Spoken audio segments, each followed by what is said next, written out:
Tollywood icon star Allu Arjun range ఇప్పుడు కేవలం ఇండియాకే పరిమితం కాలేదు. పుష్ప 2 సృష్టించిన సునామీతో బన్నీ గ్లోబల్ బ్రాండ్గా మారిపోయారు.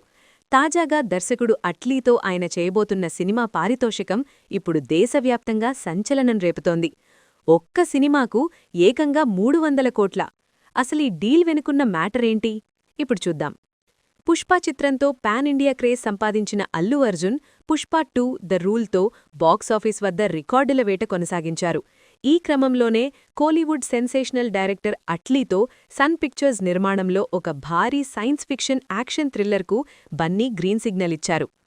ట్రేడ్ వర్గాల సమాచారం ప్రకారం ఈ సినిమా కోసం అల్లు అర్జున్ సరికొత్త రెమ్యూనరేషన్ మోడల్ను ఎంచుకున్నారు. సుమారు 175 కోట్ల రూపాయలు అడ్వాన్స్గా అందుకోనున్నారు. కేవలం శాలరీ మాత్రమే కాదు, సినిమా బిజినెస్లో 27% నుండి 30% వరకు వాటా కోరినట్లు తెలుస్తోంది. థియేట్రికల్, ఓటీటీ మరియు శాటిలైట్ హక్కుల ద్వారా వచ్చే ఆదాయాన్ని లెక్కిస్తే బన్నీ జేబులోకి ఏకంగా 300 కోట్లకు పైగా చేరే అవకాశం ఉంది. షారూఖ్ ఖాన్, ప్రభాస్ వంటి టాప్ స్టార్లను వెనక్కి నెట్టి ప్రస్తుతం ఇండియాలోనే అత్యధిక పారితోషికం తీసుకునే హీరోగా బన్నీ నిలవడం విశేషం.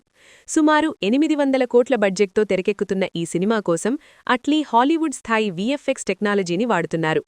సినిమా రంగంలో ఒక నటుడు ఈ స్థాయి పారితోషికం అందుకోవడంపై మిశ్రమ స్పందన వస్తోంది.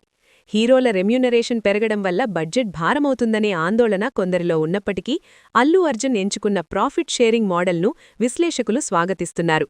దీనివల్ల నిర్మాతపై ముందే భారం పడకుండా సినిమా సక్సెస్ అయితేనే హీరోకు భారీగా అందుతుంది. ఇది ఇండస్ట్రీలో ఒక హెల్దీ ట్రెండ్ అని ట్రేడ్ ఎక్స్పర్ట్స్ అభిప్రాయపడుతున్నారు.